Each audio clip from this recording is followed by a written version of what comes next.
Hello, this is Dr. Shravanti Reddy, gynecologist, Sunshine Mother and Children Hospital, Bangalore. ఈ patient వచ్చిందండి ఇప్పుడు. తను she is retired principal from women's degree college, well educated patient. రీసెంట్గా యూఎస్కి trip కోసం వెళ్ళేసి వచ్చారు. అక్కడ she's met a breast cancer patient. So అప్పటి నుంచి తన దగ్గరగా చూసింది కదా. దెన్ అక్కడ నుంచి వచ్చిన తర్వాత she went in to that doubt, నాకేమైనా ఉందేమో అని ఊరికే ఎగ్జామిన్ చేసుకోవడం స్టార్ట్ చేసింది.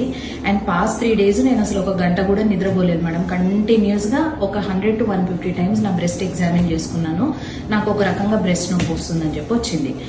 సో బ్రెస్ట్ ఎగ్జామినేషన్ ఆమె అన్నిసార్లు తట్టడం వల్ల maybe she has got that pain. Otherwise examine చేస్తే ఏం ప్రాబ్లం లేదు, అంత బాగుంది.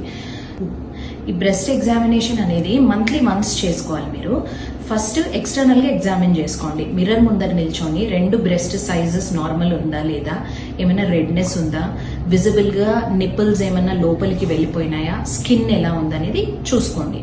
నెక్స్ట్ ఈ 3 ఫింగర్స్తో మీరు సర్క్యులర్ మోషన్లో తడుతూ మొత్తం బ్రెస్ట్ని పూర్తిగా ఎగ్జామిన్ చేసుకోవాలి. అండ్ ఆర్మ్పిట్స్ కింద కూడా చూసుకోవాలి, ఏమైనా గడ్డలు ఉన్నాయా, నిప్పుల్స్ ఏమైనా రిట్రాక్ట్ అయినాయా, ఎక్కడైనా నొప్పి వస్తుందా, నిప్పుల్స్లో నుంచి ఏమైనా పాలు కానీ డిశ్చార్జ్ కానీ బ్లడ్ కానీ ఏమైనా వస్తుందా అనేది చూసుకోవాలి. ఇది మంత్లీ వన్స్ ఎగ్జామిన్ చేసుకోవాలి. దీంతో పాటు ఇయర్లీ వన్స్ ఒక స్కాన్, 40 years బిలో వాళ్ళైతే ఒక స్కాన్ చేసుకోండి, లేదా 40 above వాళ్ళు ఒక మ్యామోగ్రామ్ చేసుకోండి. సో ఈ విధంగా బ్రెస్ట్ని ఎగ్జామిన్ చేసుకోవాలి. Thank you.